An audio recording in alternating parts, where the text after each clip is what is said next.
quiero aportar para seguir profundizando en esto y decir, dentro de una de mis consideraciones, que el individualismo, rasgo que Robin siempre rechazó, es una de las deformaciones que nos ha llevado a esa desunión, a esas actitudes donde muchas veces planteamos o queremos imponer nuestras ideas por sobre las de los demás. Eso es algo que siempre combatió Robin. Esto, el individualismo, es pues una de las partes, una de las causas fundamentales de esa falta de unidad. Ese es uno de los rasgos que el neoliberalismo, que la burguesía ha tratado de impregnar en nuestro pensamiento y el cual debemos eliminar. Que nos sirva pues todo esto para que las nuevas generaciones tomen el ejemplo que Robin García nos legó, por lo que seguimos gritando sin parar: queremos a Robin vivo, queremos a Robin vivo, queremos a Robin vivo, queremos a Robin vivo. Gracias, compañero. El siguiente ponente es el licenciado Víctor Ferriño, a quien dejo el uso de... Hablar de Robin. Porque hablar de Robin significa hablar de nuestra juventud. Juventud que seguimos acumulando a pesar de las canas. Ya los compañeros y las compañeras han hecho las semblanzas del caso, han hablado su hermano de los aspectos de orden personal. Ahora me quiero referir a los aspectos de orden político, porque esto para mí es lo mismo. Un joven o una joven que no es revolucionario, o está muerto o es zombie. Y después de mucho debatirlo, nos quedó muy claro que en esa época en que era ser antimilitarista, 1944, ya instauró uno de los regímenes democráticos de mayor vanguardia en el mundo. No nos olvidemos que el canciller de ese gobierno fue firmante de la Carta de las Naciones Unidas, el insigne Guillermo Toriello, y no recibió órdenes del alto mando de que se retirara de Roberto Obregón, el padre del poeta, y a las madres, hijas de otros desaparecidos, a la morgue todos los días. Me tocaba estar en la morgue a las 7 menos cuarto, porque abrían a las 7 y teníamos que revisar los cadáveres del día anterior, los que habían aparecido. Los peores eran los que salían de los ríos, los que estaban saponificados. No sabía que así se llamaban. En la carrera de Derecho tuve que llevar la materia de medicina forense, pero ya había llevado muchísimas clases en la morgue. Cuando uno ve como estudiante de primer año de la universidad el estado en que están los cadáveres mutilados, torturados, violentados, con una hazaña inaudita, se pregunta si con un panfleto y con una manifestación voy a poder cambiar esa brutal situación. Esa era nuestra pregunta permanente, ¿verdad? Y así surge el debate de nuestra generación. El debate de nuestra generación no fue fácil. ¿Nos vamos a ir por la vía política o nos vamos a ir por la lucha armada? Gran error, porque no pueden estar separadas unas de otras. Pero así nos lo planteamos. Veíamos a los compañeros del Partido Guatemalteco del Trabajo haciendo luchas heroicas en las fábricas, haciendo tomas, haciendo huelgas y recibiendo muertos y más muertos. Y uno se preguntaba, ¿vamos a seguir en esa tormenta? ¿Vamos a seguir en esas circunstancias? Entonces nos dimos cuenta que para sacar a los militares del poder teníamos que usar las mismas armas que ellos estaban usando. Pero también nos dimos cuenta de algo de los cuales Robin fue ejemplar exponente. Teníamos que desmilitarizar la mente de la gente. Y eso es muy importante. Esa obediencia ciega que había metido Ubico en el Central, en la Normal, cuando los militarizó. eran colegios privados donde también había disciplina militar. Nos habían privado de la posibilidad de pensar con cabeza propia. Nos habían privado de la posibilidad del discernimiento. Y para disciplina militar, la Iglesia Católica, ¿verdad? Todo es pecado y se van a ir al infierno por cualquier cosa que piensen, que hagan o que dejen de hacer. No quedó nada fuera. O sea, porque están los pecados de pensamiento, de obra y omisión. Eso fue lo que yo aprendí. Entonces dice, carajo, yo esto no lo quiero, ¿verdad? Me recuerdo una anécdota cuando la hija de Miguel Ángel Alvisure salió exiliada a los 11 años a Nicaragua. Yo la vi en una reunión cuando tenía 8 meses de estar en Nicaragua y recibiendo otro tipo de educación,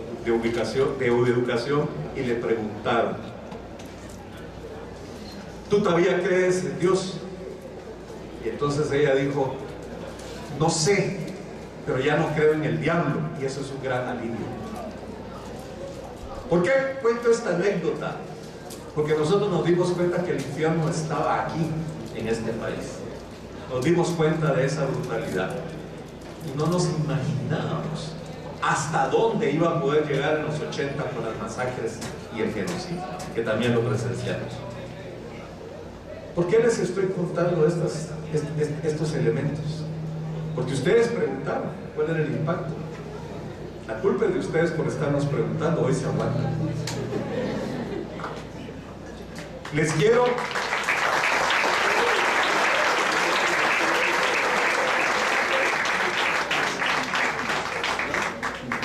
Yo conocí poco a Robin, lo conocieron más ellos. Cuando yo conocí a Robin, ya era militante del Ejército Guerrillero de los Pobres. Todos los que estamos aquí, salvo el compañero, éramos militantes revolucionarios. ¿Por qué lo reivindico? Porque hoy tengo amigos magistrados que fueron militantes y que cuando me saludan, no vayas a decir nada. Entonces lo primero que hago cuando nos veo en los pasillos, los saludo por su seudónimo. ¿Qué tal, Jeremías? Para recordarle que uno no tiene que avergonzarse de las decisiones que tomó en su vida, pero por eso hay que tomar decisiones conscientes, pensadas. Porque ahora se dice que el movimiento revolucionario utilizó y arrastró a los jóvenes y a las jóvenes y a los pueblos indígenas. Mentira. A pedirnos los indígenas. Les puedo testimoniar de uno que es histórico, el de Coca-Cola. Estábamos reunidos en la AEU en el año 75 cuando apareció uno de los dirigentes de Coca-Cola, Israel Márquez, que no sabíamos, después nos enteramos que era obispo mormón, curiosamente, pero que era un militante de su sindicato tremendo, y ese sindicato transformó las luchas en este país. Esa lucha sindical solo se pudo ganar porque logramos movilizar a la UITA, a la Unión Internacional de Trabajadores de la Alimentación, y se hizo un boicot en toda Europa y Estados Unidos y Canadá a la Coca-Cola. En esas averías nos fuimos a meter porque nos vinieron a buscar a la universidad. Por eso yo digo que no hay cosa más absurda que el lema de esta universidad: ir y enseñar a todos. Hay que invertirlo, ir y aprender de todos. Tenemos que ir al campo, y especialmente las y los estudiantes de agronomía.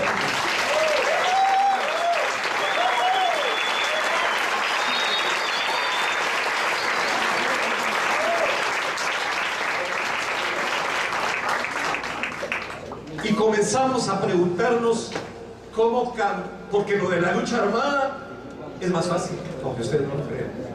El problema es cómo desmilitarizar la mentalidad de la gente. Cómo hacer que la gente piense con cabeza propia, o cómo brindarle elementos para que piense con cabeza propia y haga decisiones propias.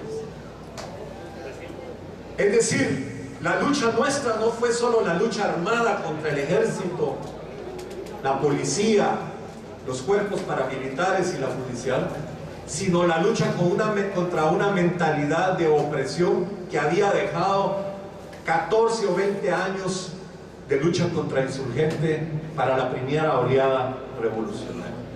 Había que romper el miedo, había que romper el pánico, y hoy ¿qué hay que romper? La alienación.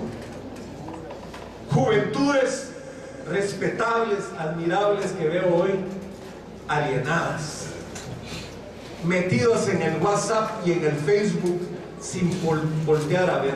No necesitan que les pongan orejeras como a los machos de carga, porque el teléfono basta para que no volteen a ver a su entorno y no entiendan que o salvamos a los oprimidos de este país o todos nos vamos con ellos.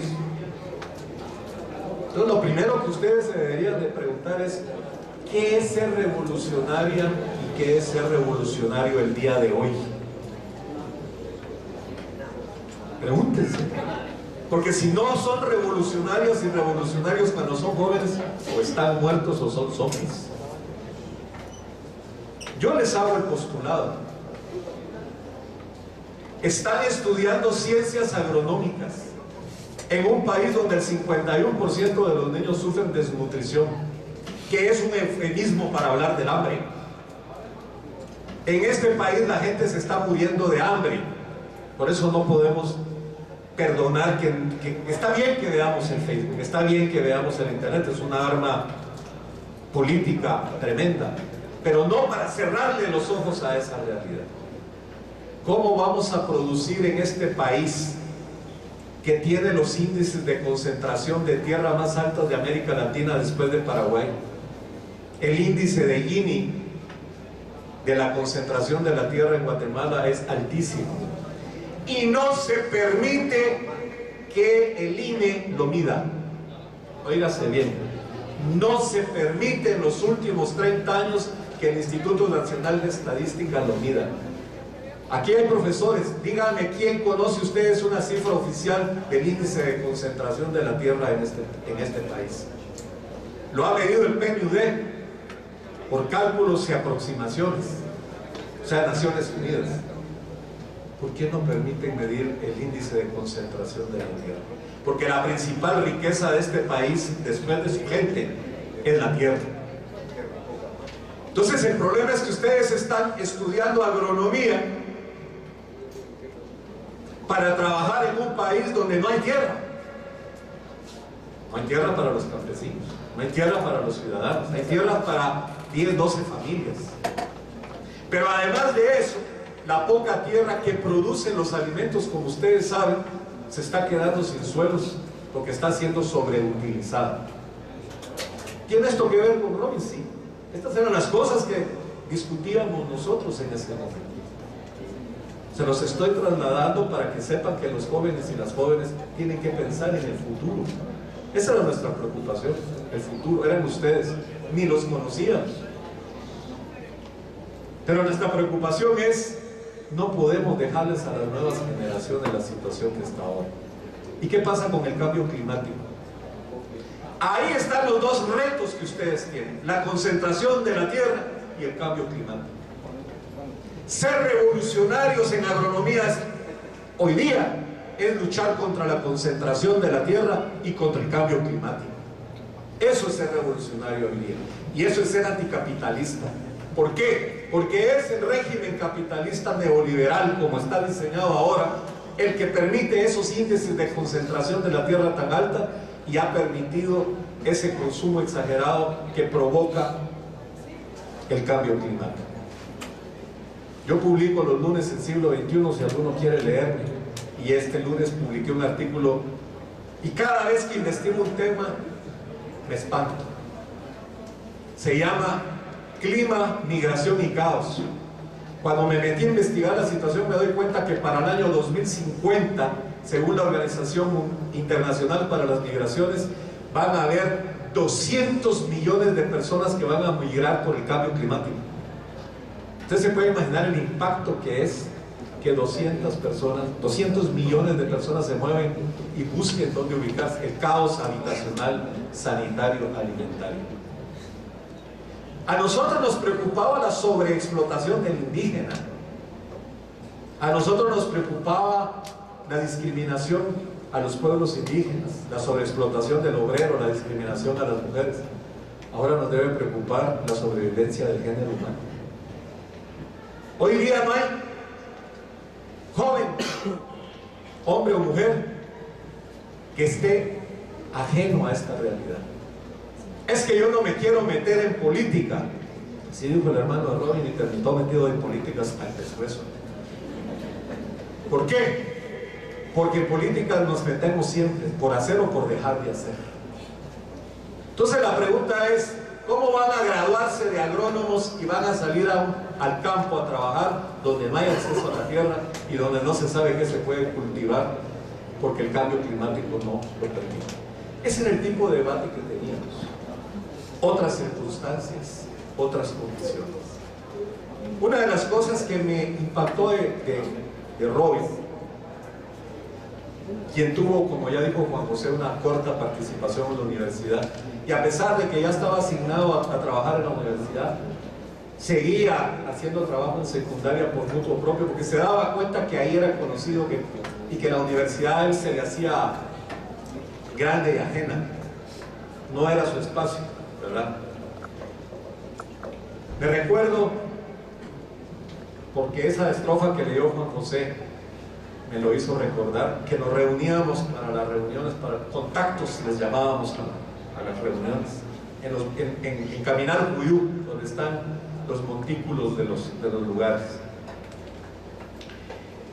Como siempre llegábamos más temprano, echábamos ojos porque no sabíamos si el compañero con el que nos íbamos a reunir ya lo había agarrado la G2 y lo había quebrado y nos iban a agarrar bien concreto. Ya no volvíamos a aparecer. Y lo importante no era no morirnos.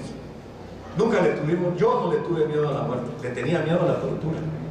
A ese horrible trance que yo había vivido en mis años iniciales. En mi primer año estaba ahí y había recogido una bolsa de vestigios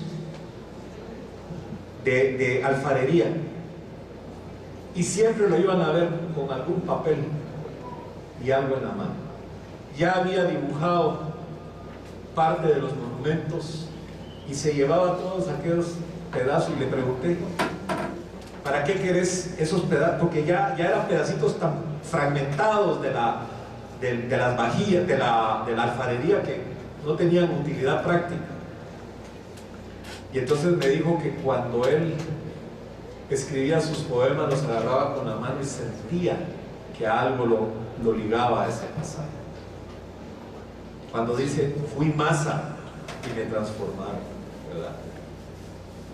Era un muchacho que estaba en primer año de la universidad y ya estaba preocupado por la poesía, por los pueblos indígenas, por la metamorfosis del ser humano. Eso refleja la profundidad de su reflexión. ¿Cuántos de ustedes pensaron en esas cosas cuando estaban en primer año de la universidad? Estaban pensando otras, un poco más baladíes.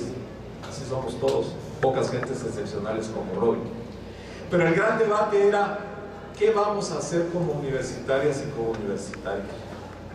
Salimos a los sindicatos, salimos al campo.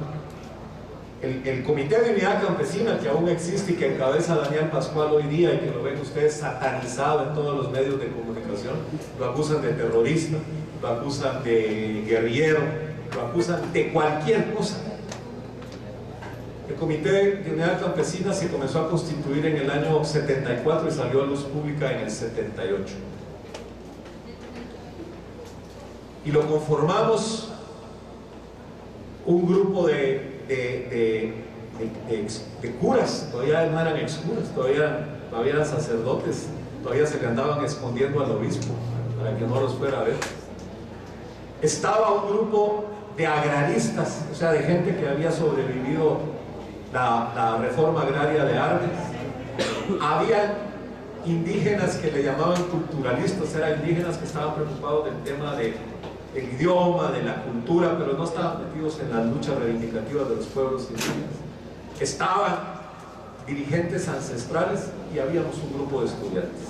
Ahí estuvimos, los estudiantes. El 1 de mayo de 1978 sale a luz pública el Comité de Unidad Campesina, la Coordinadora de Pobladores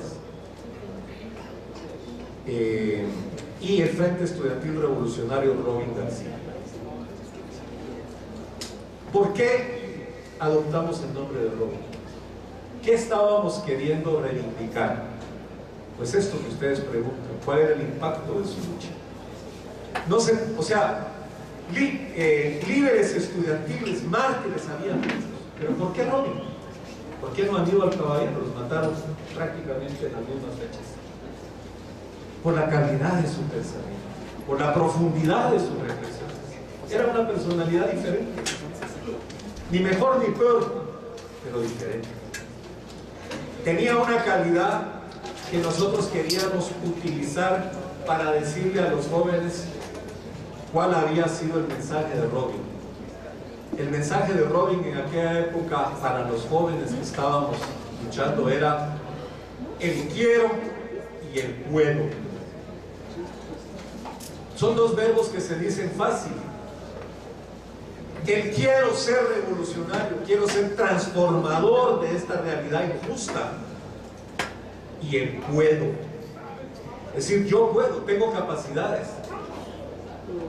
Yo les pregunto a ustedes si quieren y si creen que pueden cambiar este país.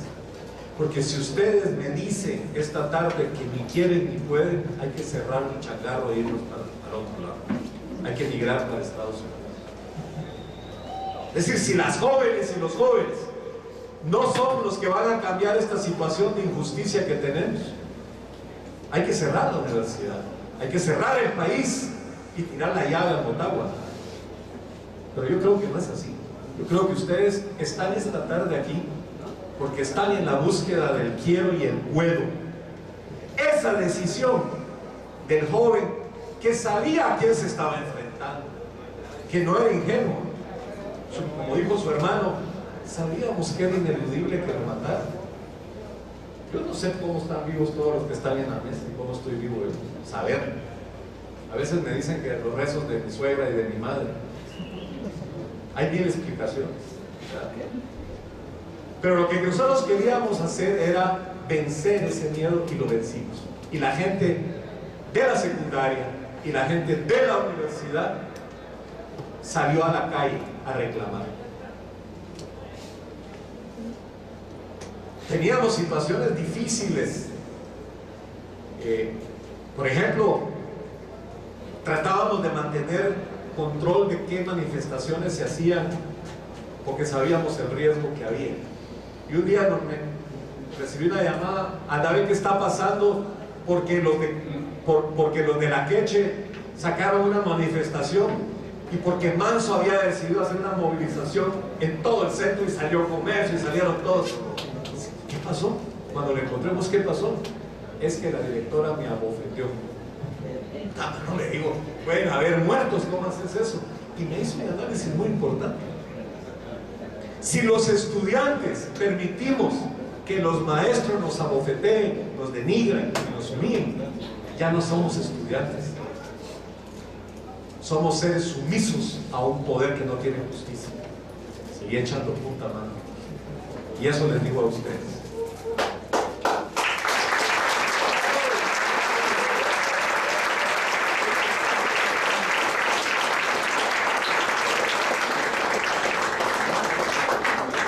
Ahora se fregó, me dijo que cerraban a las 9 y que no había límite.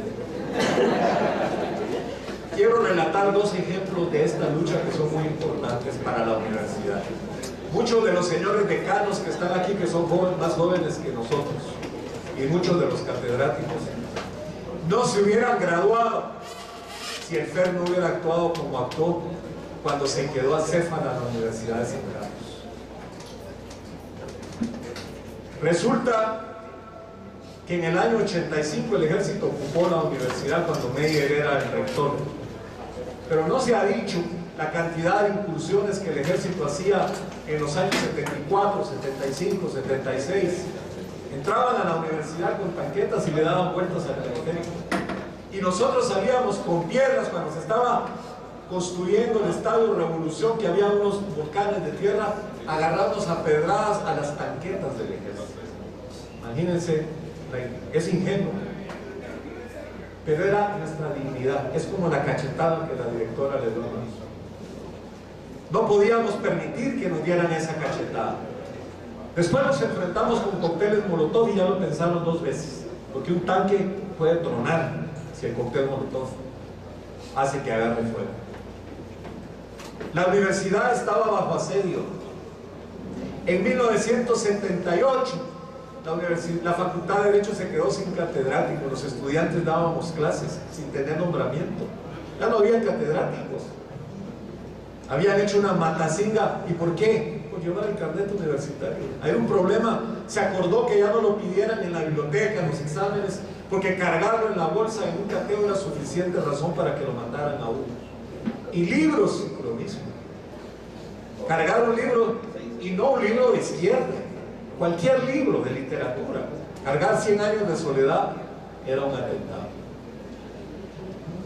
Hubo una ofensiva contra la universidad tremenda y el rector Saúl Osorio tuvo que salir al exilio en el país. Pero no solo tuvo que salir él, sino que habían matado a una cantidad de funcionarios de rectoría. Entonces, como Juan José, nos preguntamos, ¿y ahora qué hacer?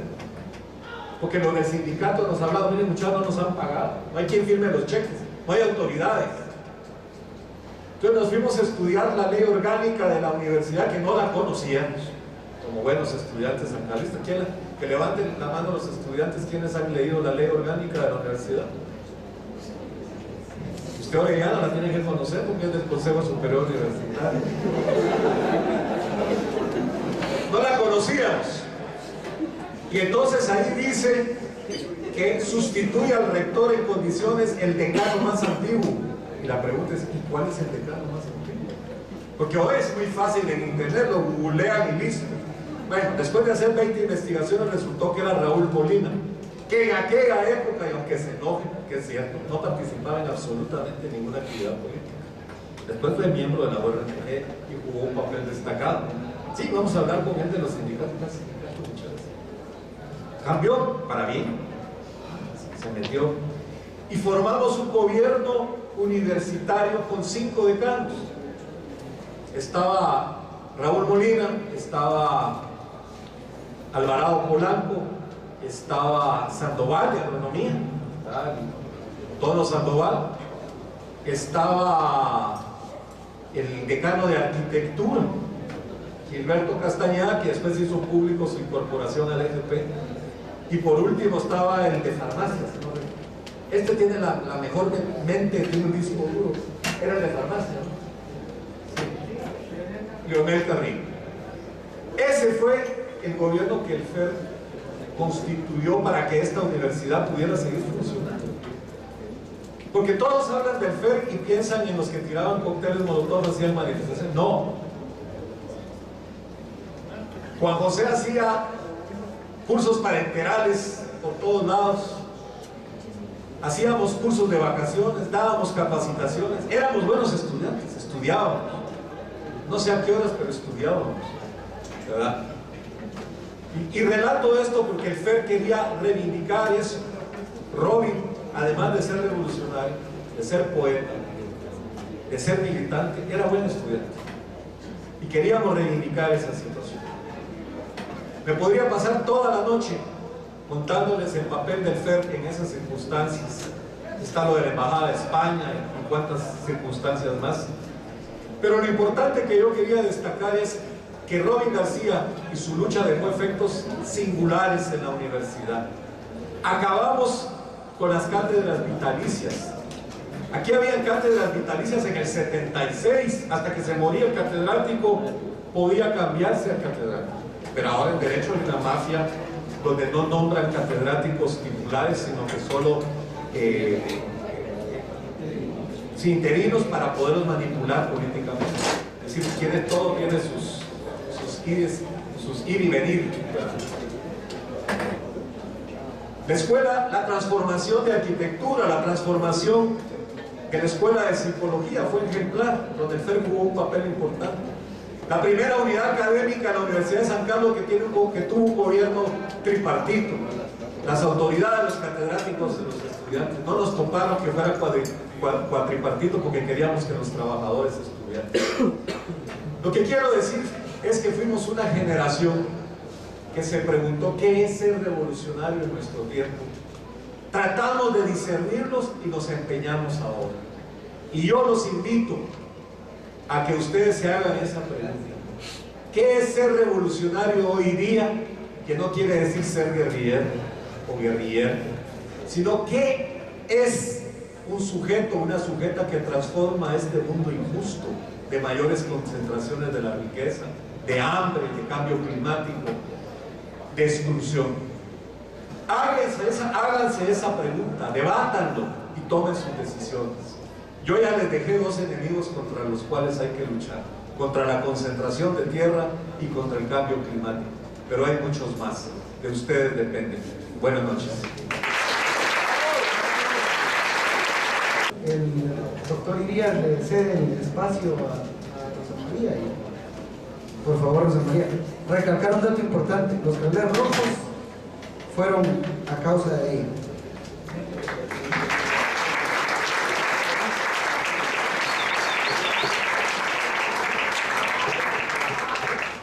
Queridas compañeras, queridos compañeros, quiero hacer algunas precisiones de cosas que no se han dicho y que para mí son importantes ubicar en el contexto de la vida y el final de la vida de Robin García. Quiero recordar que en los días que estábamos reunidos en la EU, en la reunión de los sábados, donde se reunía el secretariado con su agrupación de sostén, que era la Alianza Democrática y Progresista Frente, en el local que teníamos en la 10ª Avenida de la Zona 1, se le había cedido un salón a los estudiantes de la CEM, la Coordinadora de Estudiantes de Educación Media. Ese sábado llegó un compañero a decirnos, interrumpió la reunión y nos dijo: en este momento están enterrando a Leonel Caballeros en el cementerio general porque apareció asesinado con el cuerpo destrozado a martillazos. En ese momento suspendimos la reunión, la dirigía Luis Felipe Irías, que era el secretario general de la EU, y nos fuimos al cementerio general. Nos fuimos en camioneta porque en aquel tiempo no cada uno tenía su vehículo, sino como buenos pelados íbamos a pie. Llegamos, había un pequeño grupo de personas que no pasaban los 30, eran sus familiares y nosotros que nos estábamos sumando, algunos vecinos y conocidos de la familia, y nosotros que nos estábamos sumando. Así se enterró a Leonel Caballeros y nos enteramos de su secuestro, tortura y posterior asesinato, hasta que su cuerpo apareció. En ese momento, en los comentarios que tuvimos en el cementerio, nos enteramos que había otro estudiante desaparecido que en apariencia iba con Leonel Caballeros y que no aparecía. Ese estudiante era Robin Mayro García Dávila. Desde ese momento nos lanzamos a la lucha por rescatarlo con vida. Conocen ustedes, fueron varios días de intensas y multitudinarias manifestaciones en el centro de la ciudad, hasta llegar a desfilar 12.000 estudiantes uniformados de diferentes centros de estudio de educación media. Desfiló el Instituto Belén, todos por la 9ª Avenida hacia el Palacio Nacional. Desfiló la Escuela Normal, el Instituto Central, el INCA, el Rafael Akeche y muchos otros estudiantes y jóvenes que se sumaron a esa marcha.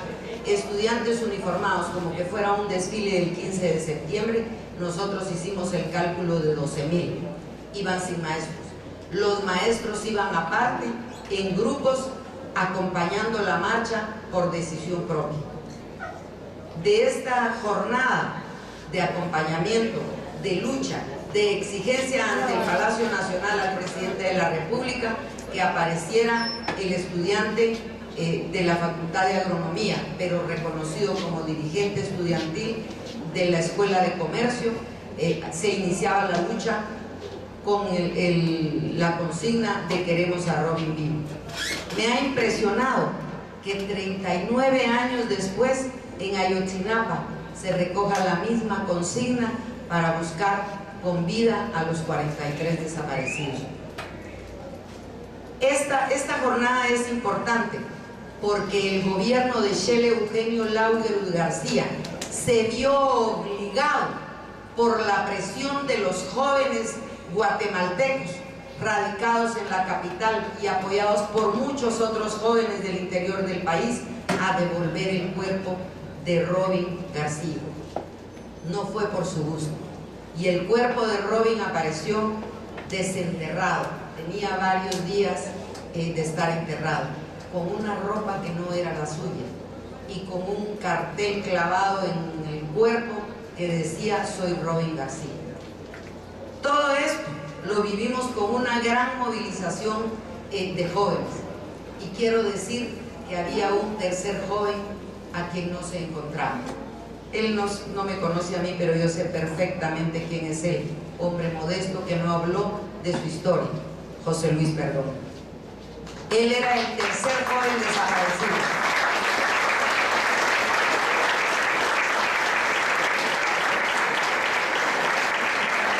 Durante muchos días no se supo el paradero de José Luis Perdomo. El pueblo de Guatemala esperaba con horror que apareciera también asesinado.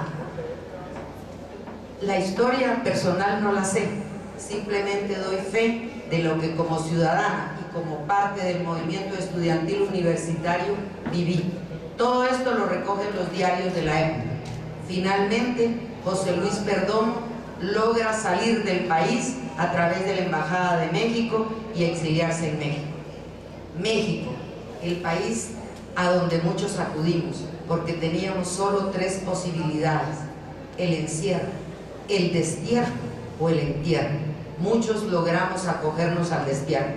México le proporcionó a un joven como José Luis Perdomo, México, su gobierno y su pueblo de larga tradición de recepción de exilados, le dio la posibilidad de crecer profesionalmente y ser un hombre reconocido en el mundo de las letras ahora. Mi reconocimiento a usted, José Luis.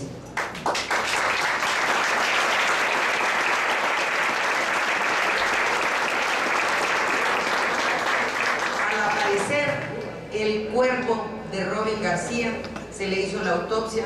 De esto sabe mi compañero el doctor Luis Felipe Irías, él hablará de eso. Pero entonces nos encargamos, nos acogimos, acompañamos todos los trámites que se hicieron para lograr que se velara el cuerpo de Robin García en el Instituto Akeche. Y fue precisamente Edwin Manso, a quien ha recordado Ferriño, quien dirigió todos los actos que hubo para, después de haber estado en el Instituto Akeche, Rafael Akeche pudiera trasladarse a Comercio, que era la escuela donde él estudió. Aquí acompañamos el cortejo hacia el instituto, hacia la escuela de comercio. Estábamos velando a Robin García con estudiantes haciendo guardias, y estuvimos muchas horas de la noche haciendo turnos con los compañeros de frente y de la AEU. Siendo como las 3 de la mañana, decidimos con otro compañero que fue el secretario general adjunto de Luis Felipe Irías, y que ya no se relaciona con nosotros, pero en aquel tiempo jugó un papel importante, tanto que le decíamos el hombre de moda de la AEU, Edgar Abel Canahuí.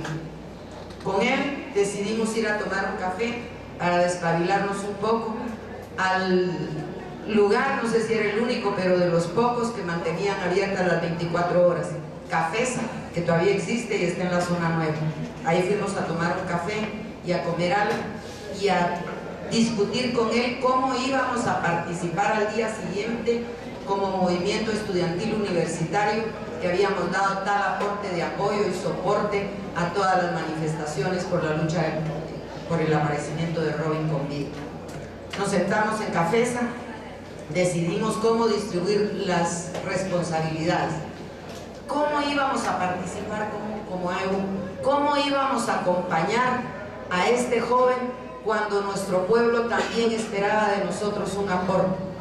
Nuestra organización estudiantil, tanto universitaria como de educación media, me permito decirles que orgullosamente estuvimos del lado de nuestro pueblo, Hoy día seguimos estando del lado de nuestro pueblo y hasta el último día de nuestra vida estaremos del lado de nuestro pueblo. Entonces decidimos, esa idea se me ocurrió a mí. Yo había participado en el 6º Congreso Mundial de Mujeres en Berlín y en el Encuentro Mundial de Muchachas, y había conocido cómo desfilaban las organizaciones en Europa. Había sido también la revolución de los claveles rojos en Portugal, y le propuse a él que desfiláramos con claveles rojos. Teníamos poco dinero y el dinero lo teníamos guardado en una pequeña cajita fuerte en el local que ocupaba la AEU en la ciudad universitaria. A las 5 de la mañana decidimos ir a la ciudad universitaria a sacar el dinero para comprar los claveles, y nos fuimos en el camioncito de Canagüí que su papá le había puesto porque él estudiaba veterinaria. Llegamos a la ciudad universitaria, en ese tiempo no había puertas y uno podía entrar. Precisamente frente a la Facultad de Agronomía el carro se paró. Éramos tan pelados que se nos acabó la gasolina. Entonces, a esto estaba amaneciendo y el chino Canagüí me dijo, espérame. Se bajó del carro y se fue corriendo a veterinaria. En veterinaria había un hospital de animales que traían cuando estaban enfermos. Y él, para mi sorpresa, vino en un caballo plateado, montado a pelo, solo le puso el lazo en el hocico y se paró frente al carro y me dijo, no te bajes, me dijo, porque hay mucho frío, sácame el galoncito que tengo atrás del sillón.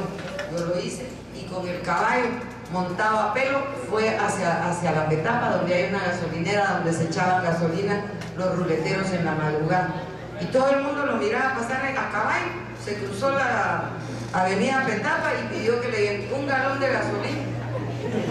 Echaron el galón y vino con el galón a caballo. El caballo había sido hospitalizado en el hospital de veterinaria y estaba enfermo. Sorry, dueño del caballo, a los 20 años no nos importó que el caballo estuviera enfermo. Nos sirvió, el chino lo fue a guardar y con el galoncito de gasolina que le echamos al carro nos fuimos a la placita.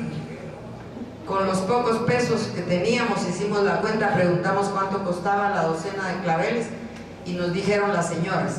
Hicimos cuentas, nos alcanzaba para comprar 80 docenas y dijimos, queremos 80 docenas de claveles rojos. Y todas las señoras se alborotaron y nos consiguieron los 80 claveles y nos regresamos a comercio a esperar la salida del entierro.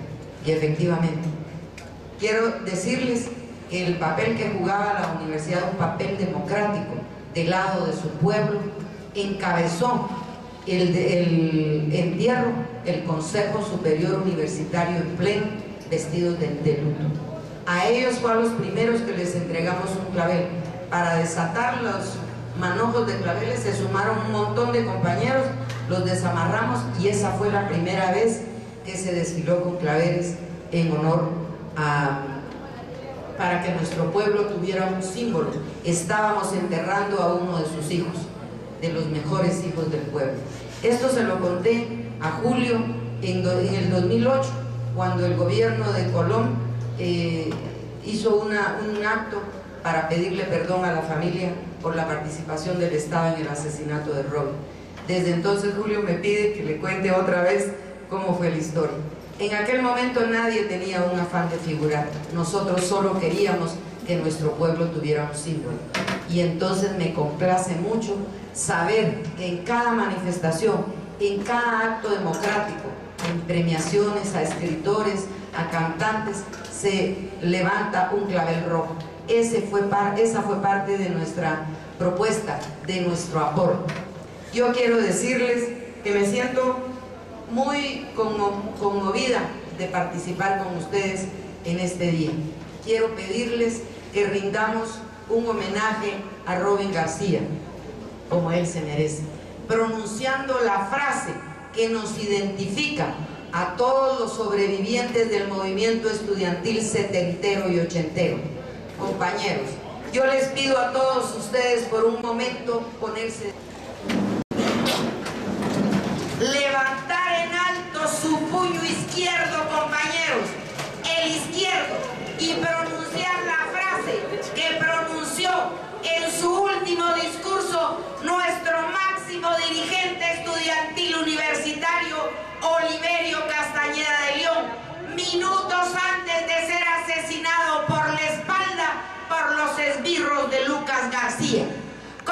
puño en alto, porque podrán masacrar a los dirigentes, pero mientras haya pueblo, habrá revolución. Porque mientras haya pueblo, habrá revolución. Porque mientras haya pueblo, habrá revolución. Contra el olvido y el silencio, juicio y castigo a los genocidas.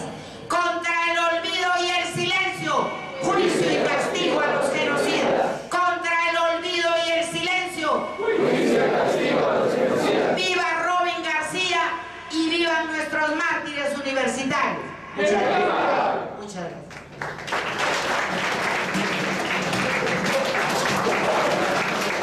El doctor Luis Felipe Irías, presidente de la AEU, como lo habíamos mencionado, cuando valía la pena, cuando era una AEU representativa, y a él le tocó también vivir de cerca quién fue Robin García.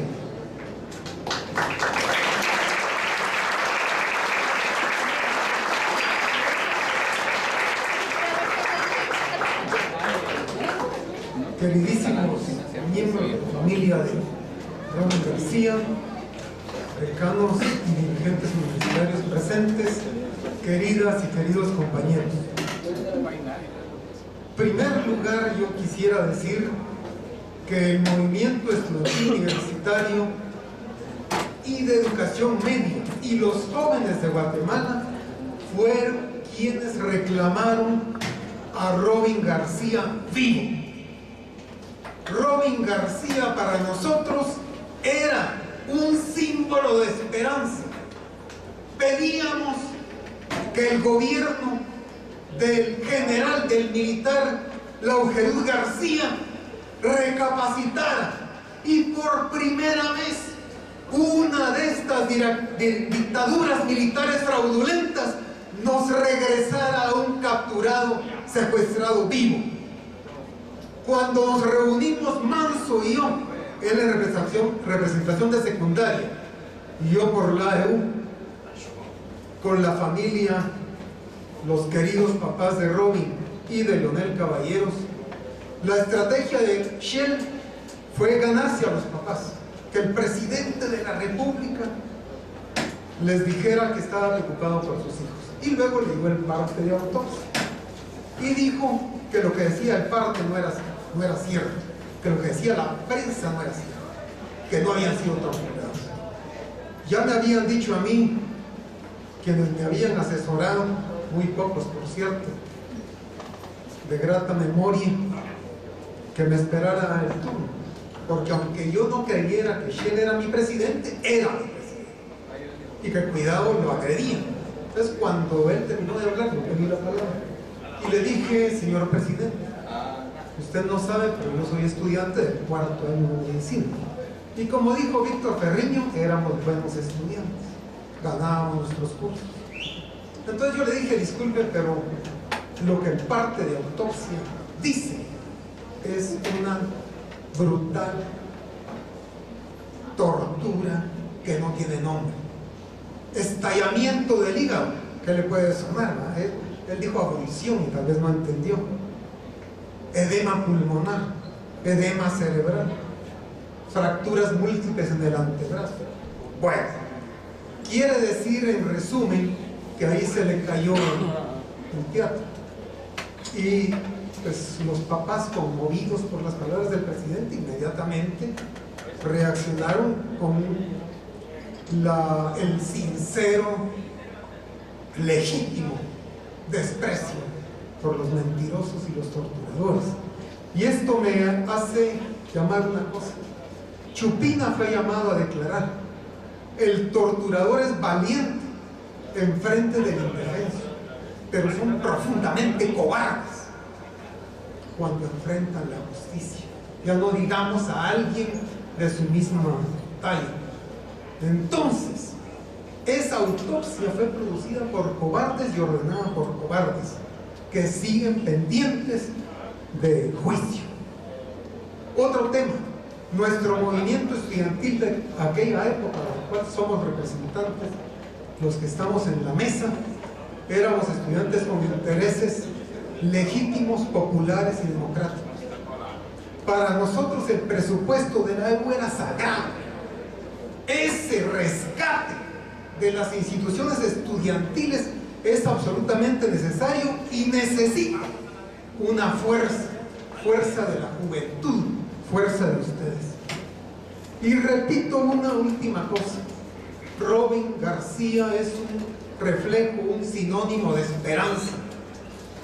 Ya lo dijeron los compañeros, nadie quiere la guerra, queremos la paz, pero queremos una paz con justicia, con equidad, con oportunidades iguales para todos, por lo menos mínimas oportunidades. Esa esperanza nos debe mover a nosotros, los dirigentes estudiantiles y los estudiantes de esta gloriosa y combativa Facultad de Agronomía. ¡Que viva la memoria de Robin García!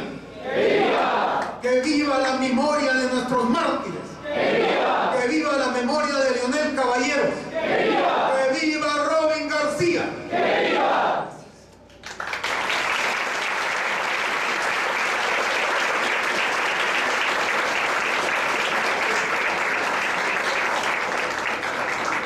Por favor, Carlos Lara, si nos pudiera compartir también mucho de lo que se vivió en ese tiempo. Gracias. Hace muchos años pensábamos nosotros que pronto se iban a abrir las grandes alamedas donde el hombre iba a pasar libremente, con la frente activa y el corazón rebelde, desde nuestra juventud, con Robin García, trabajamos arduamente por un país con equidad y con justicia social. Se ha mencionado mucho y se ha mencionado poco. También Robin era un enamorado. No mencionaron que tras su desaparición también desapareció Iliana, su novia de la Escuela de Comercio. El por qué Robin no abandonó la Escuela de Comercio: porque se dio cuenta que la Universidad de San Carlos es de la élite, y la élite no iba a hacer la revolución. ¿Por qué? Porque ser joven y no ser revolucionario es una contradicción hasta biológica. Él estaba consciente de ello. Por eso su bregar en la Facultad de Agronomía fue un paso corto, pero educación media fue un paso grande. La manifestación más grande de la historia del movimiento estudiantil de educación media. Mencionan constantemente a Edwin Manso. Sí, con Edwin Manso fuimos formados en la Juventud Patriótica del Trabajo, la juventud del Partido Comunista de Guatemala. Por ende, en nuestra juventud también integramos las primeras Fuerzas Armadas. Nuestros catedráticos estaban integrados por Adrián Zapata Romero de la FARC, Edwin Mejía Palma. Ellos nos formaron en Miguel García Granados. Cuando llegamos a la Escuela de Comercio, ya sabíamos a qué íbamos y sabíamos dónde estábamos. Por eso fuimos parte también de la Coordinadora de Educación Media, la CEN, la histórica CEN. No se mencionó el paso de Robin García a la par de un directo compañero y camarada, José Luis Perdomo Orellana, quienes eran uña y mugre. No sé quién era la mugre y quién era la uña, pero que eran inseparables, sí lo fueron. Prueba de ello es que hoy él nos honra con su presencia, porque en aquel entonces eran la triple E: entierro, encierro o exilio. Cada quien decidía qué quería hacer. Algunos nos quedamos y nos quedamos en los comandos urbanos, trabajando, y por algo estamos acá. Somos sobrevivientes porque pienso que así como nosotros honramos a ellos, ellos harían lo mismo por nosotros. Edwin Manso, Mario Argueta, otros muchos más, olvidan a la vieja Sosa, Edgar Sosa, el comandante guerrero del Frente Estudiantil Robin García. El frente nuestro fue amplio y no teníamos ni nos parecíamos en nada al frente. éramos marxistas-leninistas. Y somos marxistas-leninistas, tal vez ahora un poco trotskistas porque somos acomodeticios. Pero sin embargo, la presencia de Robin fue siempre en educación media. Y no es como lo plantean, no fue así. Robin pasaba desapercibido por la Universidad de San Carlos.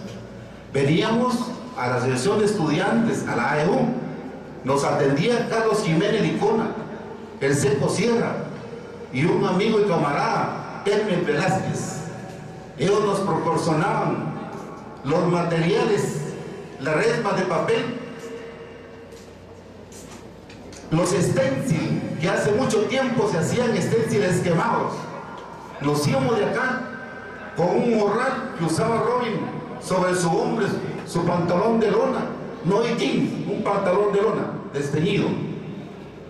En ese morral llevábamos el stencil, llevábamos las resmas de papel que nos proporcionaba la AEU. La AEU era nuestra cobija y eran los protectores y eran solidarios como nosotros.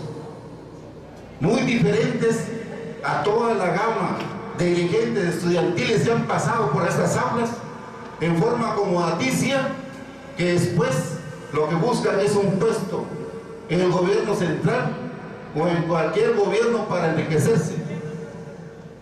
Nos formaron para seguir siendo revolucionarios hasta el último momento de nuestra vida. Así nos hicieron y así somos. Venimos para honrar la memoria de Robin García, pero con la verdad.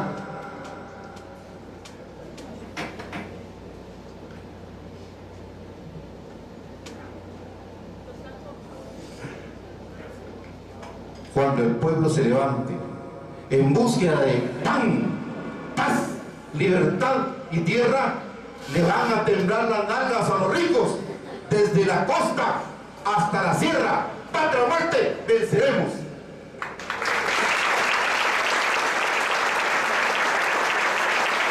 Antes de terminar, si quisiéramos darles un afiche conmemorativo y un clavel rojo en representación que puedan llevarlo y guardarlo de este día.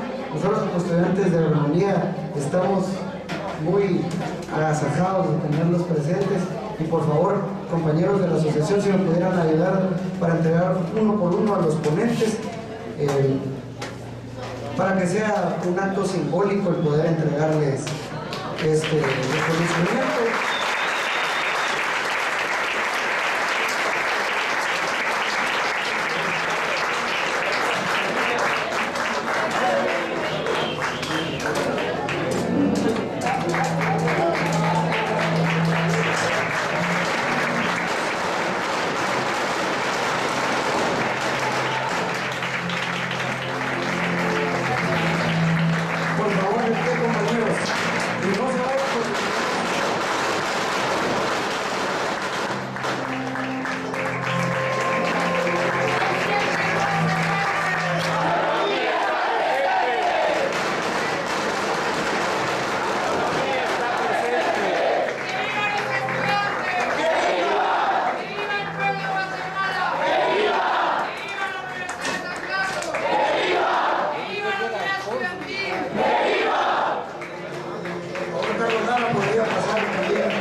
Para que existan también impresiones de los estudiantes que estuvieron presentes, y si alguno de los presentes también quisiera enriquecer algo de lo que se habló con este tiempo.